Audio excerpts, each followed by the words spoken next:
What's going on, 49er faithful, 49er fan, 49er gang? This is your boy Niner Gang podcast back in the building. So definitely hit that like button, hit that subscribe button, turn the post notifications on so I can keep you up to date on any and everything San Francisco 49ers. With that being said, man, let's get right on into it. I gotta do this first, you know what I'm saying? And this is for all my guys in the high. I mean this with love and compassion.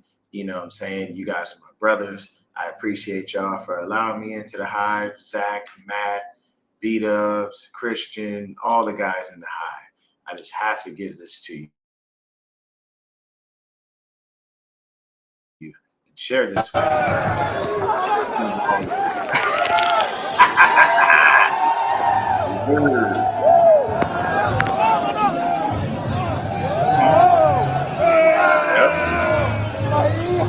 at that. Look at that. You gotta love it. Yes, sir. My Dodgers did it. We are back-to-back champs. First time since the 80s. That was done last time by the Yankees.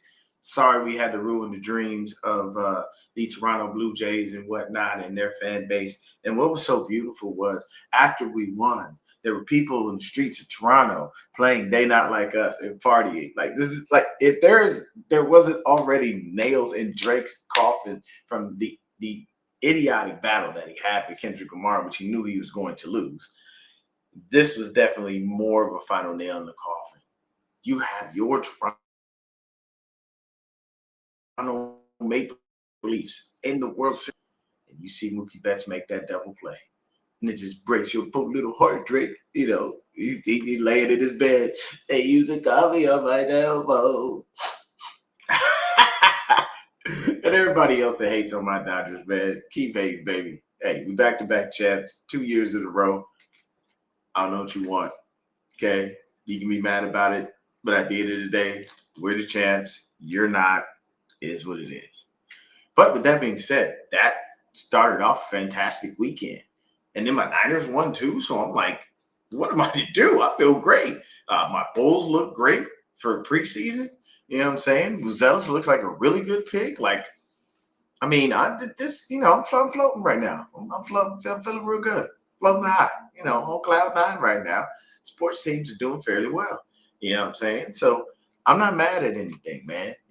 Like when you come and take a look at this game, when it comes to the when it comes down to the Giants versus the 49ers, of course, the 49ers get the dub 34-24.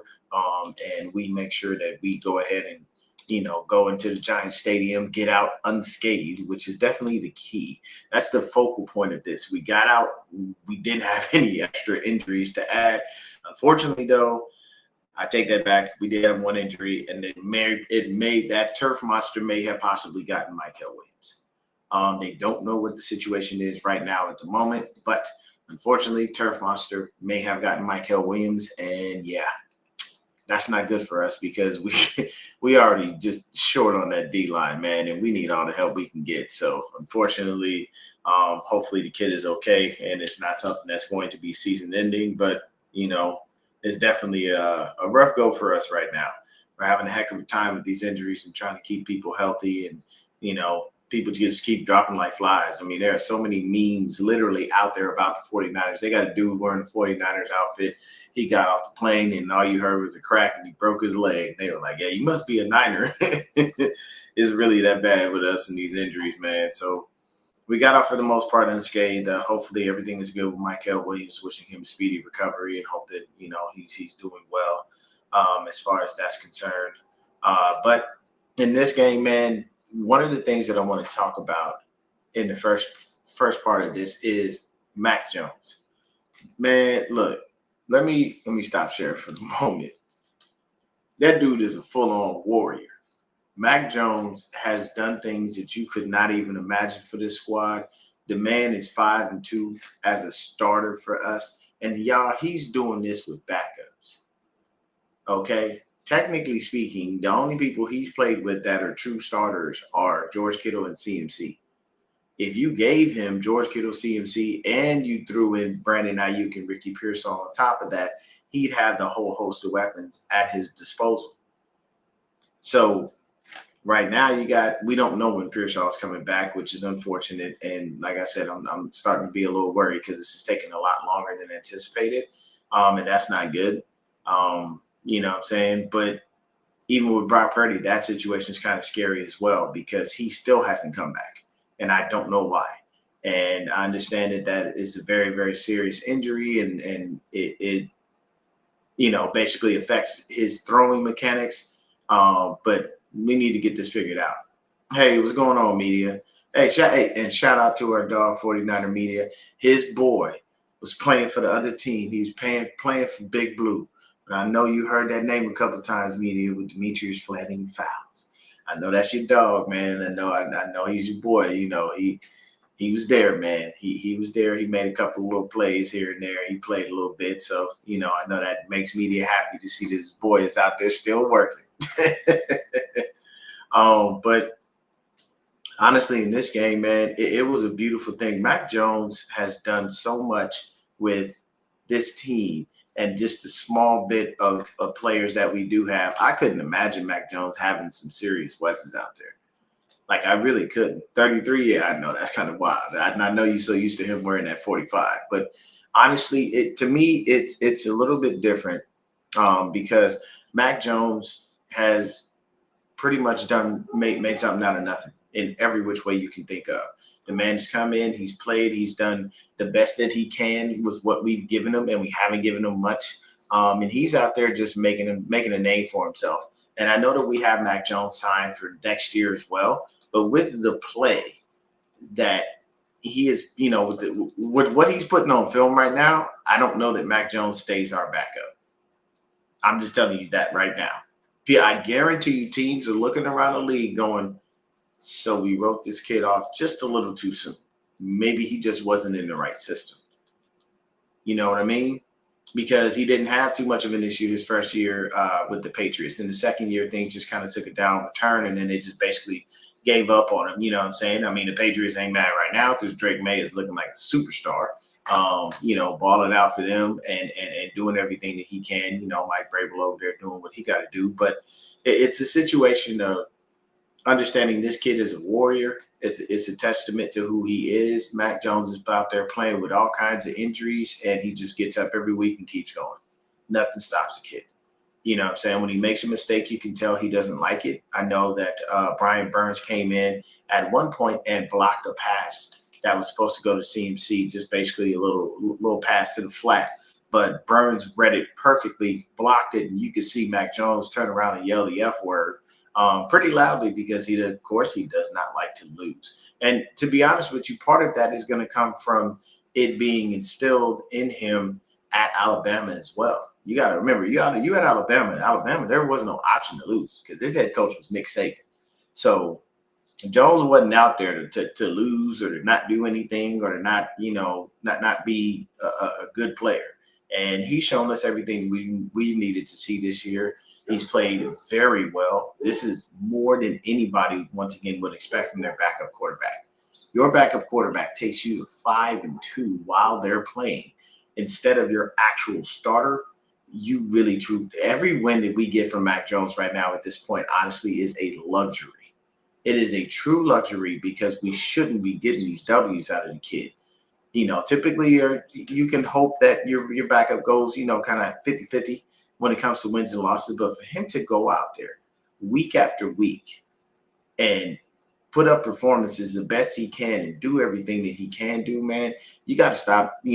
Some people have to start looking at Mac Jones and respecting him a little bit more than they used to in the past. I know I didn't necessarily respect him when he was coming out in the draft and whatnot. I didn't necessarily want him to come here. But now it's, like I said, hindsight's 2020. And you looking at it, and I'm looking at it now like, okay, I see why. Mac Jones on the year, in the 7 games that he's played, right now this man is at 1,832 yards. He has 10 TDs, 5 interceptions. He's been sacked 16 times. But you got to think about it. Mac Jones himself, with what he's done, and with, I know it's only 10 touchdowns over a period of 7 games. But hey, at the end of the day, you know what I mean? You do what you can with what you got. And though it may not be the greatest thing since sliced bread, it is what it is. He's out there. He's doing all the things you ask him to do. He comes out week after week playing with whatever injury may be ailing him. He just sucks it up and goes out there. Pause. And I can't say enough about the kid. I definitely like what I'm seeing from him. And I'm inclined to leave him on the field. I know we're paying Brock Purdy a ridiculous amount of money, man, but I don't. At this point, you can tell Kyle is frustrated with Brock because whenever you ask about Brock, he always says, well, it's when Brock feels ready or when Brock feels like he can get on the field and really do it. Like he's basically saying, like, look, man, we just spent 7 weeks with the backup, bro. You got me out here looking crazy. We just paid you all this money. We just did everything that we did. And now we got the backup out here outshining you. By the way, he's on the field. He's making plays. He balling. We winning. And you're still on the sidelines. And at this point, I think Kyle is more so maybe to a point where he says, hey, man, I need you to get out there, bro. Like, I can't keep you on the bench here, man. You got to tell me something, do something for me. In this game, the first half, Mac Jones was literally perfect. His passer rating was 100%. Nobody dropped a pass. He completed all of them. And the fumble, which is technically a fumble because the arm was not going forward. That was caused by, I believe, Brian Burns. That fumble and then the recovery by Abdul Carter. That fumble was the only real mishap that he had in the first half.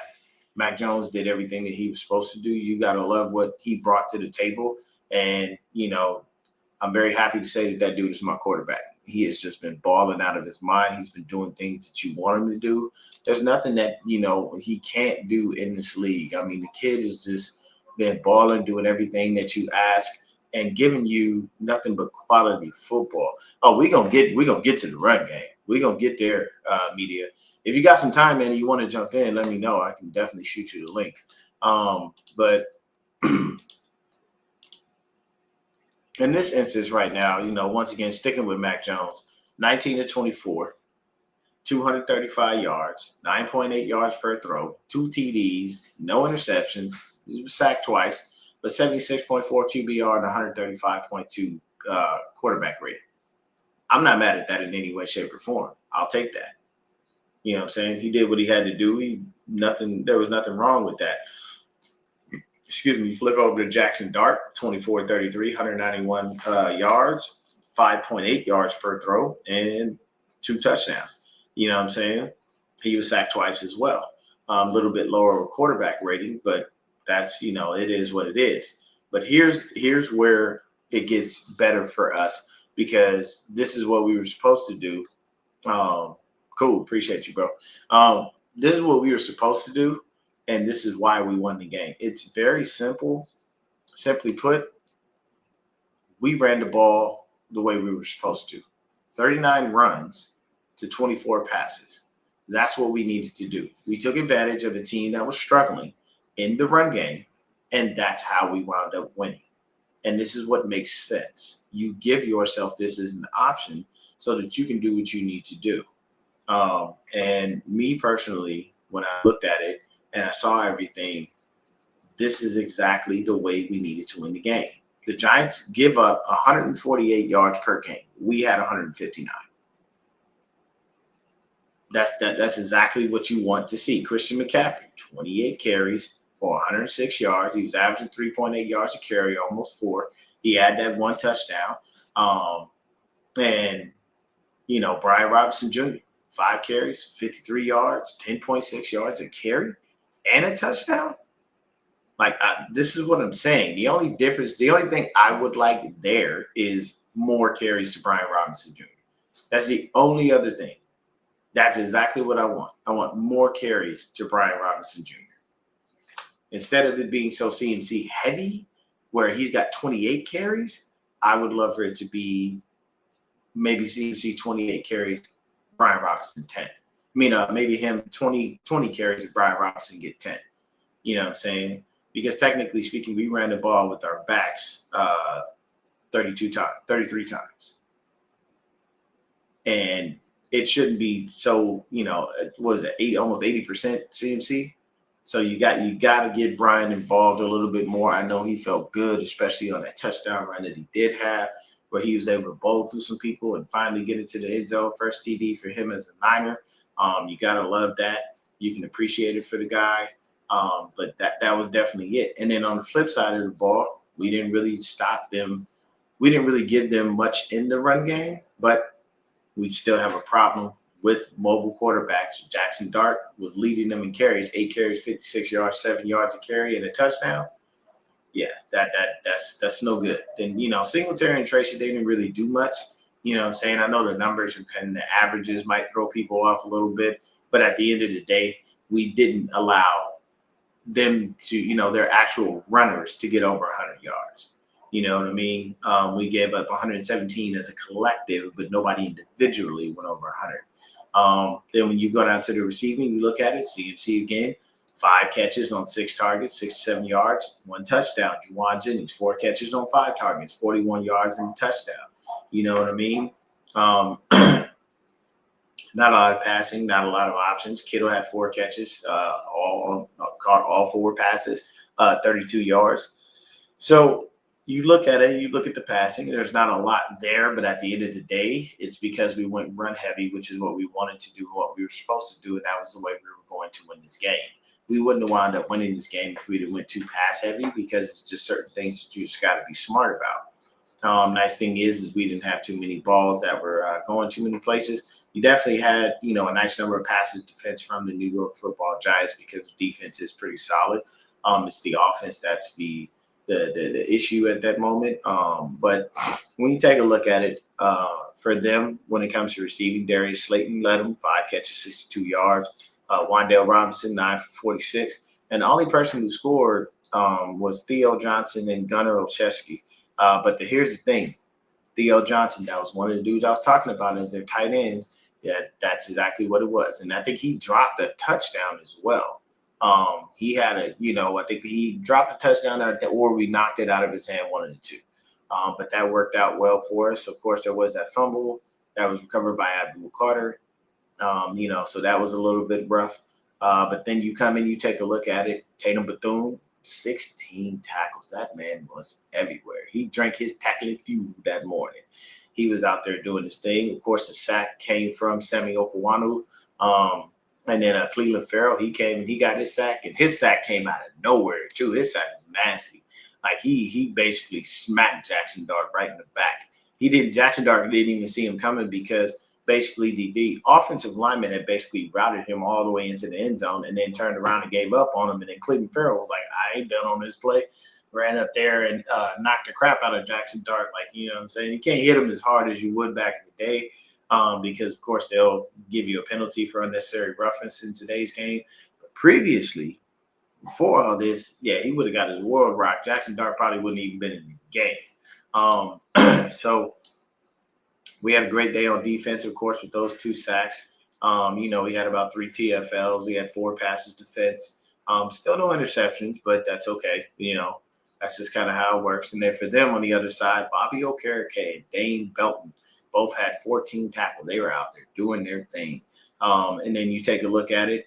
Of course, they got their sack. You had Nunez Roches. He got one, and then Brian Burns got one, and we all anticipated Brian Burns getting home. They only had 2 passes defense in this game. Of course, one of them came from Brian Burns. They did have 7 TFLs, though. They were in our backfield, and that tells me again that O-line still's got some work to do, still got a lot of issues and whatnot, but it is what it is.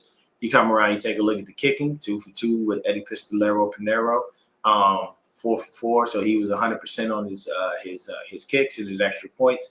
Graham Gano was 100% on his extra points, but he was not 100% on his kicks. Even if he did, it wouldn't have made a difference. It just softened the blow. Instead of 34-24, to 34-27. So those are just some of the things there that went on as far as numbers-wise in the game. Now, what I definitely want to do is show the difference in what happened. Time of possession, 33 minutes, 11 seconds. They had it for 26 minutes, 49 seconds. That is how you do it.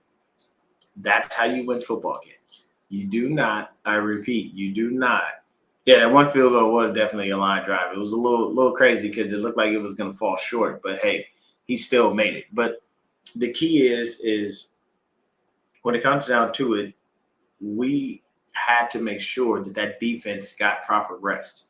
We had to make sure that defense was fresh. We couldn't go out there and give them another, 42 minutes on the field. That's just not fair to them.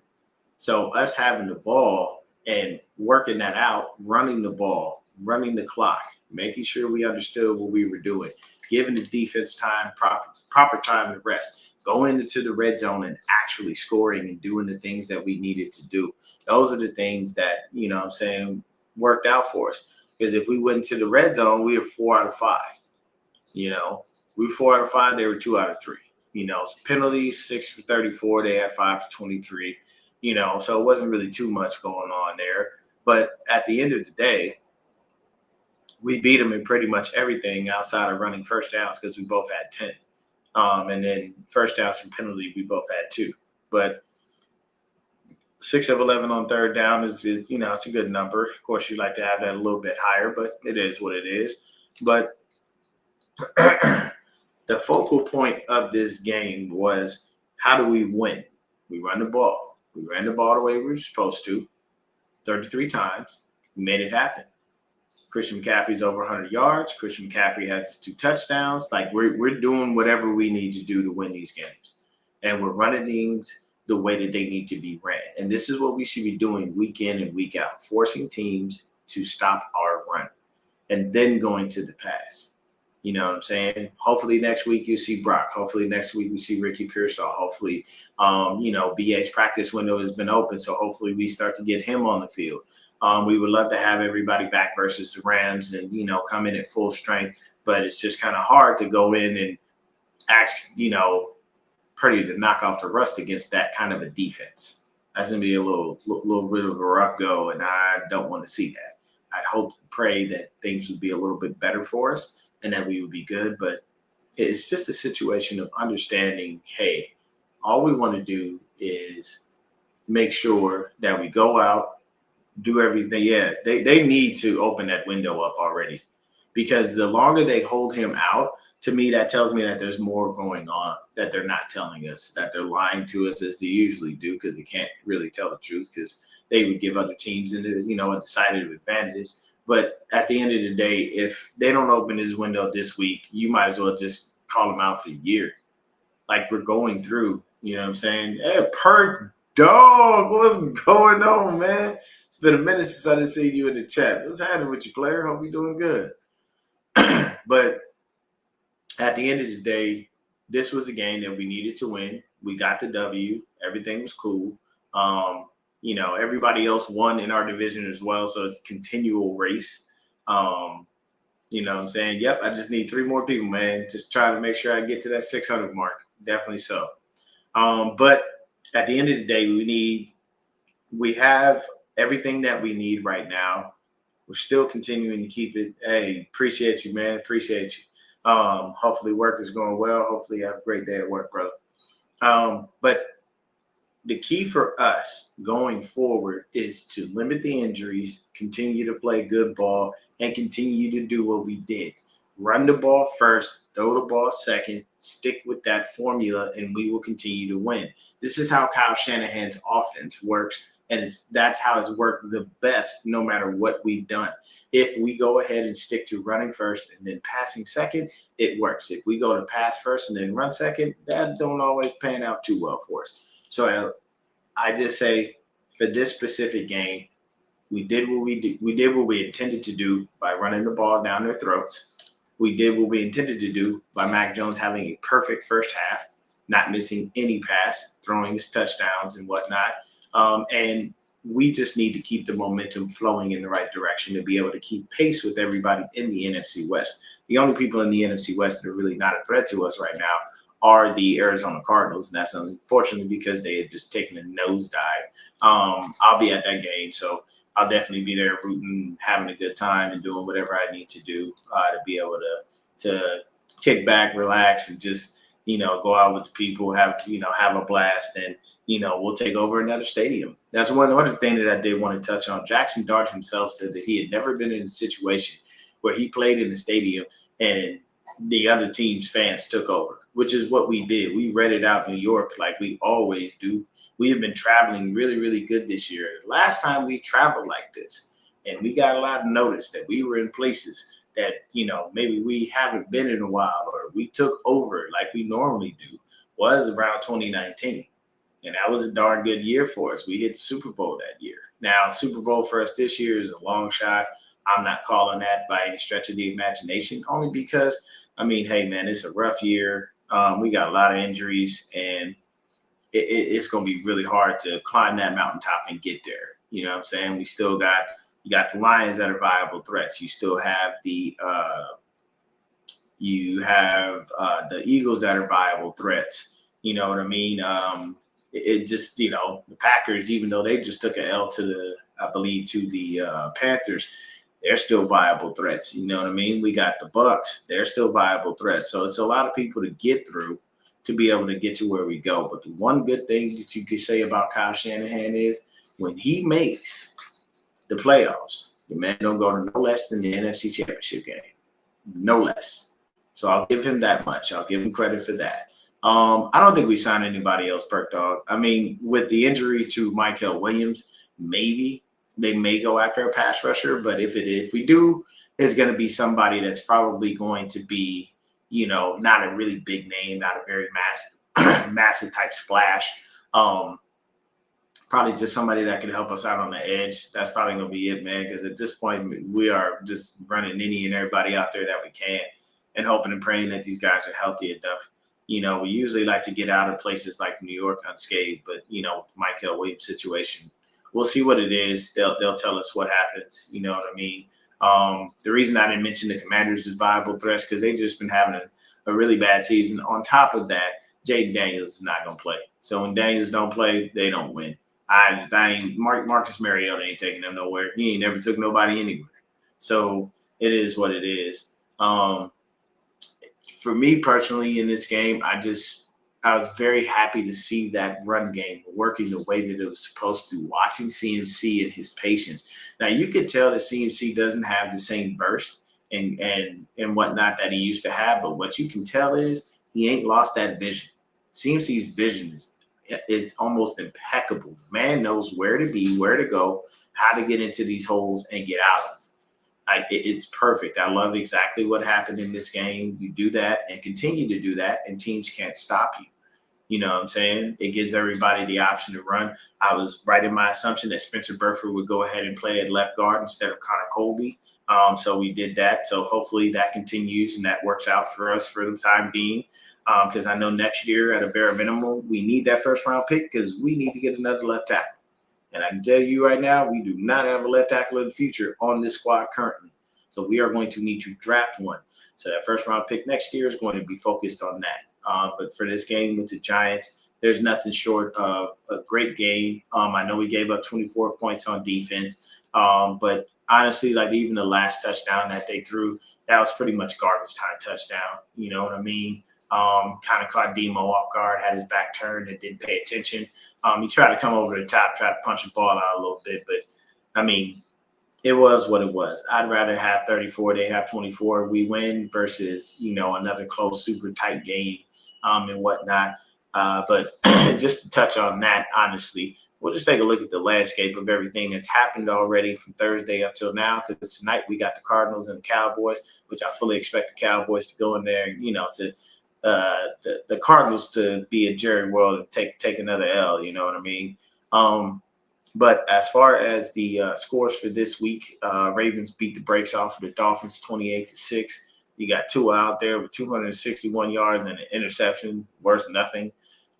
Then the highest scoring game of the weekend, the Bears versus the Bengals, 47-42. That was a serious, as they used to say back in the day, that was a slobber knocker. You definitely had some serious issues there because that is crazy for it to go that much. Like this is just score. Like they went out there and did it. Flacco had 4 TDs. passing. So like that was a crazy game. Caleb Williams had 3 TDs passing. DJ Moore threw a touchdown pass. Like this game was insane. You know what I'm saying? And then they had 2 rushing touchdowns. The Bears, that's just crazy. It was just plenty of numbers up there, man. I definitely wouldn't anticipate that. But the Bears look good. Hey, they're 5-3. You can't be mad at them. Doing fairly well in their division. The Vikings come out and they sneak one past the Lions. Close game, 27-24. Then, like I said, the Panthers beat the Packers 16-13, 3-point games in a row. You come down, Chargers beat the Titans 27-20. It's good for the Titans because they at least scored 20 points. They're starting to put up points. That's a good thing for them. That's progression in the right way. Then you got the Falcons and the Patriots. That was a real close one, only by 1 point, 24-23. That's crazy. You got the Colts versus the Steelers. Steelers get the dub, 27-20. There you go. Steelers, hey, you can't be mad at that, man. You held them to 20 points. And that's very rare to do because the Colts offense has been super explosive. They didn't score in the second or third quarter. That's very rare for the Colts. So good job by the defense for the Steelers. They did their thing. Broncos come away with the win over the Texans in a close one, 18-15, only 3-point win. Jags beat the Raiders 30-29.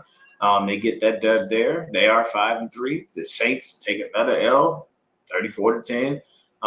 Getting their teeth kicked in by the Rams. I mean, I kind of understood it, man. I told y'all that's what it was going to be. The Bills beat the Chiefs 28-21, and the Seahawks beat the Commanders last night 38-14. With the Bills and the Chiefs, this is what I will say. A lot of people make a lot of situations of this. Oh yeah, Miami is primetime garbage. Yeah, I don't know. I think they only put it on. I think they only put them on there because Lamar was back on the field. That's probably why.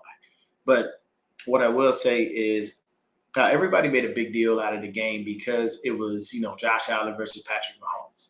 At the end of the day, Patrick Mahomes could care less about these regular season games. You know why? Because he owns them in the playoffs. Mahomes basically owns the AFC in the playoffs. Man don't lose. He just doesn't. It's extremely rare you're going to beat him.